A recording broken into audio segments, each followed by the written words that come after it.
मनोरमा बहुत खुश थी। आज ससुराल में उसका पहला दिन था और उसकी फर्स्ट नाइट भी।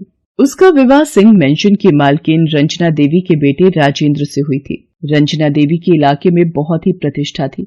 कई एकड़ जमीन और चीनी की एक फैक्ट्री उनके नाम पर थी। मनोरमा देवी का छोटा बेटा विदेश में रहता था और वो अस्वस्थ होने के कारण इस शादी में नहीं आ सका था। बहरहाल रात के 9:30 बजे राजेंद्र उसके कमरे में आया। उसके पैरों की आहट से उसके दिल की धड़कन बढ़ गई।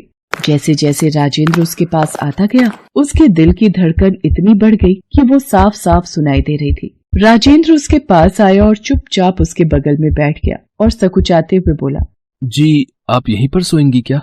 राजेंद्र की बात मनोरमा को बहुत अटपटी लगी। वो मन ही मन सोचने लगी कि ये कैसा सवाल है। उसे ये भी लगा कि राजेंद्र जब उससे बातें कर रहा है तो उसकी आंखें बोझिल हो रही हैं और उसकी आंखें लाल भी हैं। उसे लगा कि शायद शादी ब्याह की थकान के कारण ऐसा हो रहा है। फिर भी उसने हिम्मत करके कहा, अब मैं आपकी पत्नी हूँ तो आपके साथ ही सोऊंगी ना?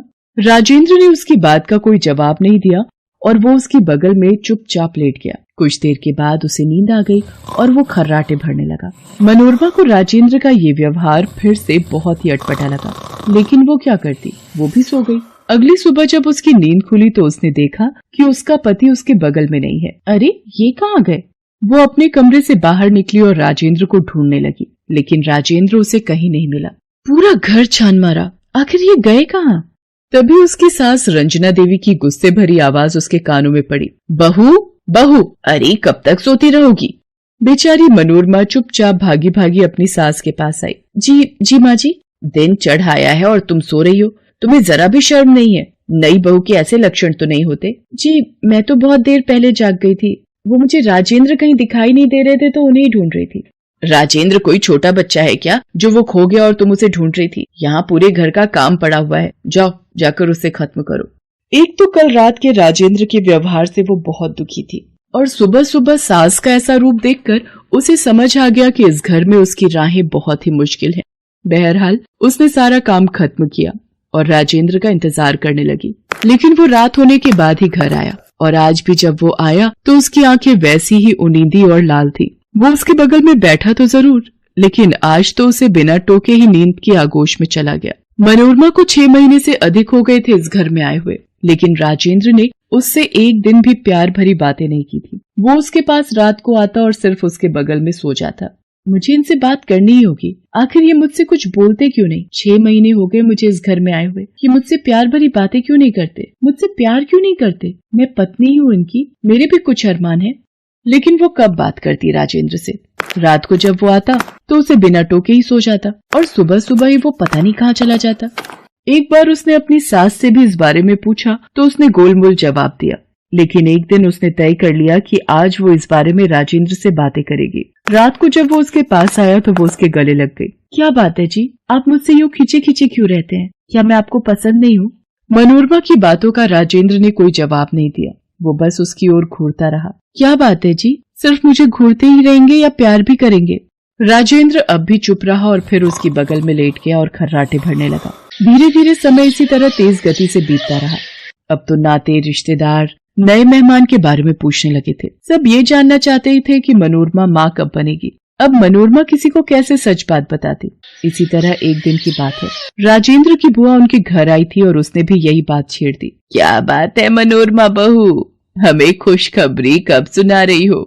मनोरमा बुआ की बात का क्या जवाब देती, वो चुप रही। इसी बीच रंजना देवी ने भी यही सवाल उससे पूछा। हाँ बहू, अब तो 1 साल से कहीं ज्यादा हो गए, कब सुना रही हो हमें खुशखबरी? कब दिखा रही हो हमें अपने पोते का मुंह? धीरे धीरे सभी जगह ये बात फैल गई कि मनोरमा बांझ है। मनोरमा ये सब सुनकर बहुत दुखी हो जाती। एक रात जब राजेंद्र घर आया तो उसने गुस्से में उसे बहुत भला बुरा कहा। आपके चलते, सिर्फ आपके चलते सभी मुझे बांझ कहने लगे हैं। अरे कुछ मेरी परवाह है आपको, या अपनी बीवी के लिए ये शब्द सुनना अच्छा लगता है आपको? मनोरमा की बातों का राजेंद्र ने हमेशा की तरह कोई जवाब नहीं दिया, बल्कि उसी तरह अपनी लाल लाल आंखों से उसे घूरता रहा। लेकिन आज मनोरमा बहुत गुस्से में थी और उसने गुस्से में ही आज एक बहुत बड़ी बात राजेंद्र को कह दी। सभी मुझे बांझ बांझ कहते हैं, मेरा मजाक उड़ाते हैं, लेकिन अब मैं चुप नहीं रहूंगी। अब मैं सबको आपकी असलियत बता दूंगी कि मैं बांझ नहीं हूँ, बल्कि कमी मुझ में नहीं बल्कि आप में है। जिसने शादी के इतने सालों के बाद भी अपनी पत्नी को छुआ तक नहीं है, प्यार से बातें तक नहीं की हैं। लेकिन मनोरमा की किसी भी बात का राजेंद्र ने कोई जवाब नहीं दिया और वो उसी तरह उसकी बगल में लेट गया और खर्राटे मारकर सोने लगा। कैसा आदमी है ये, इससे इतना कुछ कहा, इसे नपुंसक तक कह दिया, लेकिन इस पर कोई असर नहीं। उस पूरी रात मनोरमा को नींद नहीं आई। वो अब इस घर को और राजेंद्र को छोड़कर भाग जाना चाहती थी, लेकिन अभी एक बहुत बड़ी सच्चाई से उसका सामना बाकी था। सुबह के 4:30 बज रहे थे। मनोरमा आंखें मूंद कर लेटी हुई थी। तभी उसने देखा कि राजेंद्र अपने बिस्तर से उठकर जा रहा है। उसने अपनी आंखें बंद ही रखी। आज मैं पता लगा कर ही रहूंगी कि आखिर हर रोज जाते कहाँ हैं। राजेंद्र के निकलने के बाद वो धीरे से उठी और चुपके से उसके पीछे चल पड़ी। उसने देखा कि राजेंद्र हवेली के पीछे बने एक पुराने घर की ओर बढ़ रहा है। जब वो वहां पहुंचा तो वहां पहले से ही उसकी माँ रंजना देवी खड़ी थी। उसके बाद वो उसे घर के अंदर ले गई। ये माँ जी यहाँ क्या कर रही है और वो इनको लेकर कहाँ गई? मनोरमा धीरे धीरे उस कमरे के पास गई और छिपकर देखने लगी। उस कमरे के अंदर उसने जो देखा उसे देखकर उसकी रूह कांप गई। उस कमरे के अंदर एक कंपाउंडर था जिसके हाथों में एक इंजेक्शन था। कुछ देर बाद उसने वो इंजेक्शन राजेंद्र की बाह में लगा दी। राजेंद्र की आंखें पल में बोझिल होने लगी और वो वहीं उसी कमरे में सो गया। कुछ दिन और रंजना देवी जी, उसके बाद आपका ये बेटा, मेरा मतलब सौतेला बेटा, किसी काम के लायक नहीं रहेगा और धीरे धीरे ये बिल्कुल पागल हो जाएगा। उसके बाद इसकी सारी प्रॉपर्टी आप अपने नाम पर करवा सकती हैं।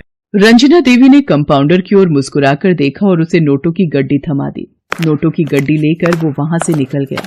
मनोरमा को ये तो पता था कि राजेंद्र मनोरमा देवी का सौतेला बेटा है, लेकिन उसे ये नहीं पता था कि उसकी प्रॉपर्टी के लालच में रंजना देवी कई सालों से गंदा खेल खेल रही है। लोगों के सामने उसकी छवि देवी की तरह थी, क्योंकि उनके सामने तो वो राजेंद्र से झूठा प्यार करने का नाटक करती थी, लेकिन अंदर ही अंदर कुछ और ही चल रहा था। मनोरमा अपने पति को सबकी नजरों से छिपाकर डॉक्टर के पास ले गई।